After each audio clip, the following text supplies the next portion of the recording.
Olá amigos, estamos iniciando mais um programa Saúde em Ação e é uma alegria muito grande recebê-los. Hoje de maneira especial nós vamos estar abordando diversos temas e você que está nos acompanhando através do Facebook, do Twitter, das redes sociais, compartilhe com seus amigos o programa Saúde em Ação. Você estará contribuindo para salvar milhares de vidas.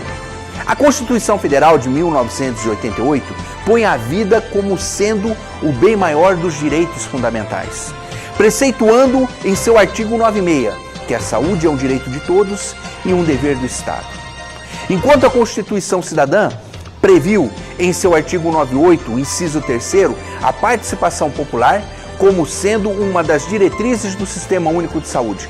Entretanto, em que pesem os louváveis diplomas legais criados para garantir e viabilizar a efetivação do direito à saúde no Brasil, enquanto o direito fundamental de todos e dever do Estado, é observada atualmente pela sociedade a decadência da saúde pública em todos os estados brasileiros e, consequentemente, o sucateamento do SUS, assistido na mais completa inércia devido ao alto índice de corrupção que nós estamos observando no país. A crise da saúde pública no país não tem sido tratada como prioridade, sob os 3 aspectos básicos. Quais sejam a deficiência na estrutura física, a falta de disponibilidade de material, equipamento, medicamento, carência de recursos humanos. As condições de estruturas físicas nas unidades básicas de saúde e unidades de pronto atendimento e hospitais são lastimáveis, infelizmente, pois as mesmas encontram-se sem manutenção preventiva e corretiva, e quem sofre direto com isso é a própria população. Observamos, às vezes, a precarização nas instalações elétricas, sanitárias, hidráulicas e precária, ao ponto, inclusive, de colocar em risco a vida de milhares de pacientes. Diante dessa situação, nós vivenciamos diariamente alguns fatos inusitados dentro da nossa própria residência e observamos, às vezes, algum ente querido sofrendo uma parada cardiorrespiratória, um infarto, um AVC. Como se comportar diante desse cenário, dessa situação? Para isso, nós convidamos para estar conosco no programa Saúde em Ação, Dr. Luiz Antônio. Dr. Luiz Antônio, seja bem-vindo ao programa Saúde em Ação. É uma alegria muito grande em recebê-lo. E eu gostaria de convidá-los, vocês e o senhor, a assistir um vídeo conosco, uma vez que existe uma dúvida muito grande. Para isso, nós queremos ilustrar sobre determinadas situações que existe de intercorrência dentro da própria residência. Exemplo, recebemos uma sugestão de pauta de uma dona de casa que o esposo sofreu um infarto dentro da sua própria residência. Ela não soube como se comportar diante dessa situação, entrou numa situação de desespero, uma hora depois chamou o seu esposo. Por gentileza, coloque o vídeo nesse momento sobre parada cardiorrespiratória. Quais as providências que devem ser tomadas? Lembre-se de que a pessoa pode estar inconsciente por outros motivos, como por exemplo, porque levou um choque elétrico ou porque respirou um gás venenoso. Você não vai querer cuidar de uma segunda vítima. Caso o local esteja seguro, devemos agir rapidamente. Aproxime-se da vítima e comece a chamá-la e sacudi-la pelos ombros enquanto procura observar se ela respira. Caso ela não responda e não esteja respirando, se considera que ela está em parada cardiorrespiratória. Nessa hora, devemos chamar o SAMU e iniciar massagem cardíaca imediatamente. Se houver mais de uma pessoa no local, peça para ela ligar para o SAMU enquanto você inicia as massagens. É normal ficarmos em dúvida se a pessoa está respirando ou não. É importante lembrar que leigos não devem tentar palpar o pulso ou sentir o coração da vítima, devido à possibilidade de confusão com a sua própria pulsação. Na dúvida da vítima estar respirando ou não, devemos sempre considerar a pior situação e iniciar a massagem imediatamente.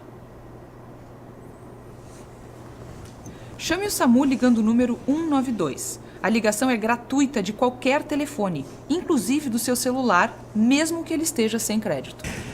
Doutor Luiz Antônio, o senhor deve ter se deparado com diversas situações, já observou isso. Como se conduzir diante desse fato, diante dessa situação de desespero praticamente que os nossos familiares se encontram numa situação inusitada como essa?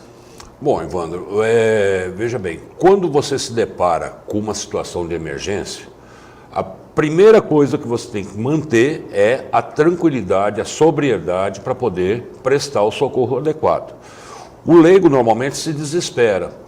E nós vimos no vídeo, não adianta, por exemplo, você ficar tentando tomar pulso, chamando, chorando, gritando, quando outras medidas devem ser tomadas, né? Percebeu, está desacordado, não percebeu respiração, inicia imediatamente uma massagem cardíaca. Lembrando que a primeira providência não é a massagem, é discar para o número 192 do seu celular, com crédito, sem crédito, um telefone público, qualquer telefone recebe e já avisa. É uma parada cardíaca, porque na central de regulação você se depara com uma outra realidade no momento de atender uma parada cardíaca, porque você conta com minutos, né, de ouro em que você tem que prestar atenção.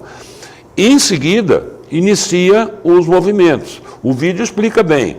A parte que vai calcar é no centro do peito, no osso do peito, não é aqui o coração, é aqui no meio, e as mãos entrelaçadas, cotovelos esticados, e o movimento é feito com o tronco para comprimir o tórax, para que haja essa contração. Então, a primeira providência é isso. Verifica, óbvio, se a cena está segura, se existe risco de fogo, de descargas elétricas, gases na atmosfera que são irrespiráveis, senão nós vamos ter mais uma vítima ao invés de um socorro. Ok. E diante desse cenário, após adotar essas medidas, qualquer leigo, neste determinado momento, pode intervir nessa situação? Primeiro, as manobras conforme o senhor nos orientou. Segundo, ligar para 192. Nesse período de 192 que a ambulância está fazendo esse translado, quais as outras condutas que o próprio ente, na verdade, o próprio familiar poderá estar adotando, uma vez que na situação de desespero praticamente fica muita gente aglomerada em cima daquele determinado paciente.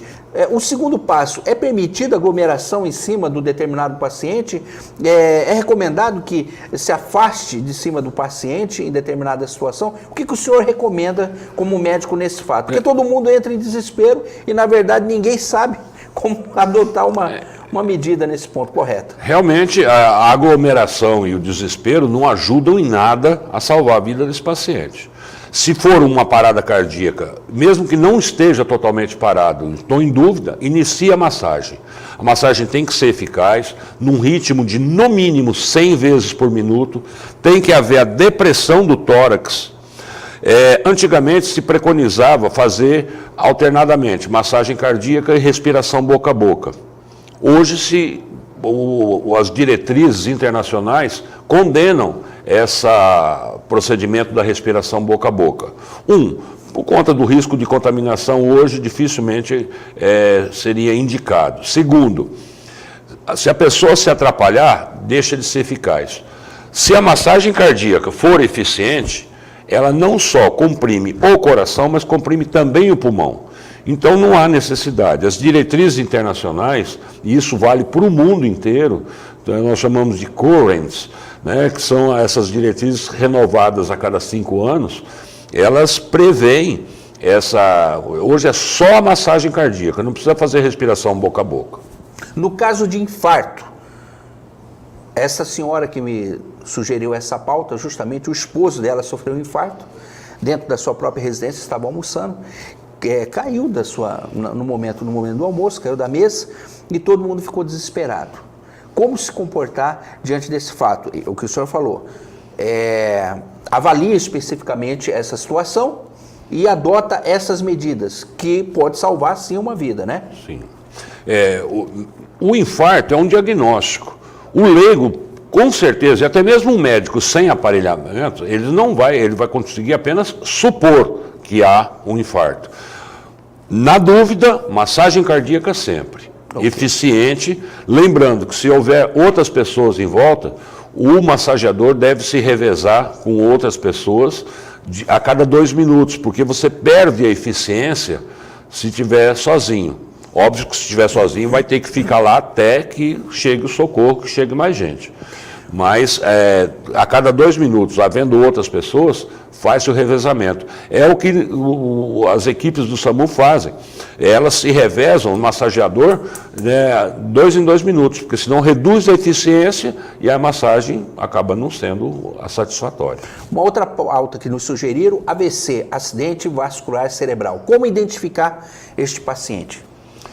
O paciente com um acidente vascular cerebral, normalmente o que ele apresenta são a perda de consciência, nos casos mais graves, ou manifestações como distúrbio da fala, desvio da expressão fisionômica, perda de movimentos de braços, pernas, etc. O que se deve fazer? Mantê-lo respirando, livre de pontos onde ele possa bater numa quina de móvel, num degrau de escada, cair, rolar de uma escada, etc. Deve ser colocado num lugar, protege a cabeça e vê se ele continua respirando. Se parar de respirar, inicia a massagem cardíaca imediatamente. Obviamente, já foi acionado o serviço de atendimento móvel de urgência, o SAMU, né, pelo número 92. Se houver mais de uma pessoa, um liga e o outro já começa a atender. Legal. Muito obrigado, Dr. Luiz Antônio, pela tua prazer, presença, tua participação. Nos casos de urgência e emergência, ligue para o 192. Com certeza você estará contribuindo para salvar uma vida. Fique conosco, no próximo bloco estaremos de volta.